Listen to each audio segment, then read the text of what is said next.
Hi friends, ఇవాళ మనం చేసుకోబోయే కర్రీ టోఫు మసాలా కర్రీ. ఎంత టేస్టీగా చేసుకోవాలో చూద్దాం పదండి.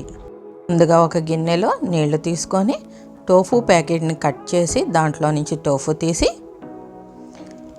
అటు ఇటు శుభ్రంగా కడుక్కుందాం.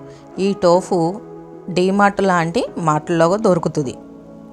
ఇది మనకు కావాల్సిన రకంగా పీసులుగా కట్ చేసుకోవచ్చు. మీకు నచ్చినట్టు కట్ చేసుకోండి. నేను స్క్వేర్ ముక్కలుగా చేసుకున్నాను. ఇప్పుడు బాండీలో కొద్దిగా ఆయిల్ వేసుకొని కొద్దిగా పసుపు కారం వేస్తే ఏమైందంటే అడుగంటకుండా మంచి కలర్లో వేగుతాయి. అందువల్ల నూనెలో ఫ్రై చేసుకోవాలి. అయితే ఈ టోఫు సోయా మిల్క్తో చేస్తారు. పాల ఐటమ్స్ తినని వారికి ఇది మంచి ఫుడ్. పన్నీర్ లాగానే పోషకాలతోనూ టేస్ట్తోనూ ఏమాత్రం తగ్గదు. ఇప్పుడు నేను చూపిస్తున్న విధంగా రెండు వైపులా ఆయిల్లో ఫ్రై చేసుకోండి. అట్లా ఫ్రై అయిన తర్వాత పక్కకు తీసేసుకుందాం. ఇప్పుడు కర్రీ కోసం మరొక బాండీ పెట్టుకొని 2 గరిటెల ఆయిల్ వేసుకుందాం.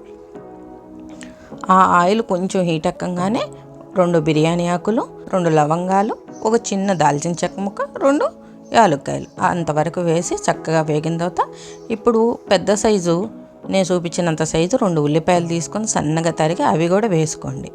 అవి వేగటానికి ఉప్పు కొంచెం పసుపు వేసి ఒక్కసారి చక్కగా కలుపుకొని సిమ్లో పెట్టి మూత పెట్టేసేయండి. అవి చక్కగా మగ్గుతాయి. అలా మగ్గిన తర్వాత ఇప్పుడు కొద్దిగా ఒక 1/2 స్పూను అల్లం వెల్లుల్లి పేస్ట్ వేసుకుందాం. అది కూడా చక్కగా కలిపేసుకోండి. కలిపిన తర్వాత మూత పెట్టండి, ఆ అల్లం వెల్లుల్లి కూడా వేగటానికి. ఇప్పుడు ఆ వేగిన ఉల్లిపాయలోకి 1 స్పూన్ కారం, 1.5 స్పూన్ ఉప్పు నేను మా టేస్ట్కు తగ్గట్టు వేసాను.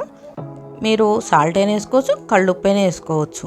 అది మొత్తం ఒకసారి కలిపిన తర్వాత ఇప్పుడు 1/4 స్పూను గరం మసాలా, 1/2 స్పూను ధనియాలు జీలకర్ర పొడి వేసుకొని మరొక రౌండ్ కలిపిన తర్వాత ఒక పెద్ద సైజు టమాటాలు 4 తీసుకొని అవి సన్నగా తరిగి వేసుకోవాలి.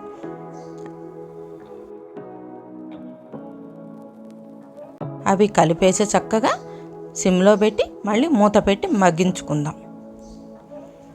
మధ్య మధ్యలో కలుపుతూ అలా ఆయిల్ తేలేంత వరకు ఉంచి ఇప్పుడు ఒక 1/2 కప్పు వాటర్ వేసుకుందాం.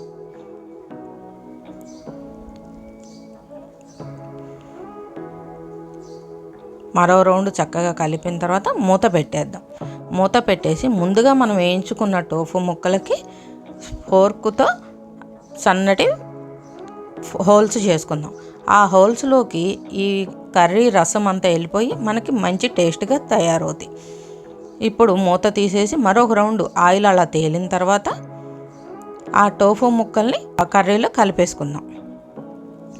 ఈ టోఫు ముక్కల్ని ఆ టమాటా కర్రీలో వేసేసుకొని ఒక రౌండ్ కలుపుదాం. అప్పుడే ఆ కర్రీ అంతా ఈ ముక్కలకు పట్టి మంచి జ్యూసీగా తయారవుతాయి.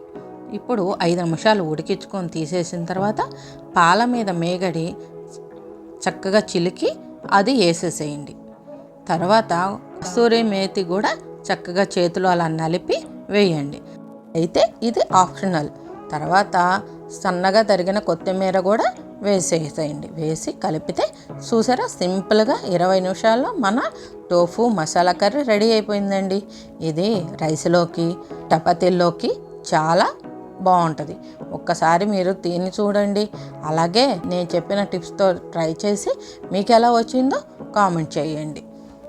ఈ వీడియో మీకు నచ్చినట్టయితే లైక్ చేయండి, మీ ఫ్రెండ్స్ అండ్ ఫ్యామిలీకి షేర్ చేయండి. మరిన్ని వీడియోల కోసం మన ఛానల్ని సబ్స్క్రైబ్ చేయండి.